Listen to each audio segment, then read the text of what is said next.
2 లక్షల రుణమాఫీ ఎట్లా చేస్తారో చూస్తాం. కాంగ్రెస్వి అలవి కాని హామీలు. వాళ్ళ ఆట ఇప్పుడే మొదలైంది. కేటీఆర్ రుణమాఫీ అమలుకు మేం నానా తంటాలు పడ్డాం. లెక్కాపత్రం లేకుండా కాంగ్రెస్ వాళ్ళు హామీలిచ్చి ఇప్పుడు అప్పులంటూ మా పైన తప్పు మోపుతున్నారు. అధికారంలోకి వచ్చినాకనే అప్పుల గురించి తెలుస్తున్నదా? హామీలు అమలు చేయలేకే శ్వేతపత్రాలు అంటున్నారని విమర్శ. మరి మీ మీద అన్ని విమర్శలు వచ్చినప్పుడు అప్పు చేసిరని మీరు ఆనాడు ఎందుకు శ్వేతపత్రం రిలీజ్ చేయలే? ఇప్పుడు మీ బండారం బయటపడుతుందనే కదా వైట్ పేపర్ రిలీజ్ చేయడాన్ని తప్పుపడుతున్నారు. ఇప్పుడు 2 లక్షల రుణమాఫీ ఎట్లా చేస్తారో చూస్తామంటున్న మీరు ఆ ₹1,00,000 రుణమాఫీ ఎందుకు చేయలేకపోయారో సమాధానం చెప్పాలి కదా.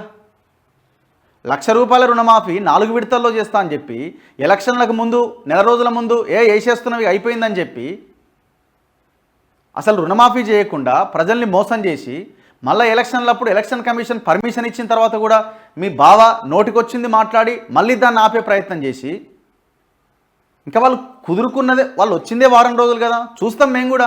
వాళ్ళు ఒకవేళ వాళ్ళు ఇచ్చిన 2 లక్షల రుణమాఫీ హామీ నెరవేర్చకపోతే ప్రజలే అడుగుతారు గల్లా పట్టుకొని రోడ్డు మీద.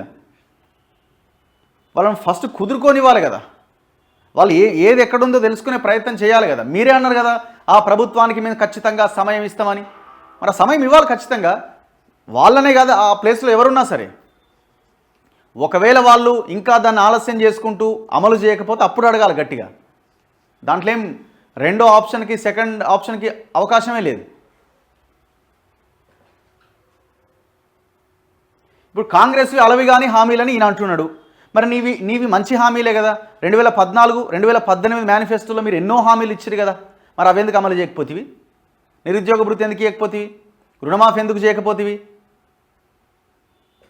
KG to PG విద్య అంటే ఎందుకు చేయలేకపోతేవి? ఆసుపత్రులు కడతా అంటే ఎందుకు చేయలేకపోతేవి? మరి వీటికి కూడా ఆన్సర్ చెప్పాలి కదా. కేటీఆర్ది అధికారం పోయిందన్న బాధ. ప్రభుత్వం ఏర్పాటై 1 నెలైనా కాకముందే విమర్శల మంత్రి సీతక్క. మావి అమలు కాని హామీలనే ముందు బీఆర్ఎస్ హామీల సంగతి ఏంది? మాకన్నా 1000 ఎక్కువ పెంచి మేనిఫెస్టోలో ఎట్లా చెప్పిండ్రు? కరెక్ట్ ఇది. అంతే కదా. ఇప్పుడు ఏమన్నారు వీళ్ళు మేనిఫెస్టోలో? వాళ్ళు 4000 పెన్షన్ ఇస్తామంటే మేము 5000 ఇస్తామన్నారు. మరి ఎట్లా ఇస్తామన్నారు మీరు? రుణమాఫీతో పాటు అన్ని హామీలను తప్పకుండా అమలు చేస్తాం. ఫైళ్ల మాయం పైన విచారణ జరుపుతాం. గత 10 సంవత్సరాల్లో ఏం జరిగిందో బయట పెడతామని ప్రకటన. మరి ఇప్పుడు కేటీఆర్ చెప్పాలి ఆ ఫైళ్ళు ఎందుకు మాయమవుతున్నాయి, దొంగలు ఎందుకు పడుతున్నారు? కొంచెం ఆగండి. మీకు అవకాశం ఉన్నది. అపోజిషన్ పార్టీలో మిమ్మల్ని కూర్చోబెట్టారు. మీకేమీ 5 సీట్లు 10 సీట్లు మీకేం ప్రజలు ఇవ్వలే. మీకు 39 సీట్లు ఇచ్చారు. ఎందుకు ఇచ్చారు మీకు 39 సీట్లు? ఈ 10 సంవత్సరాలు మీరు అధికారంలో ఉన్నారు కదా.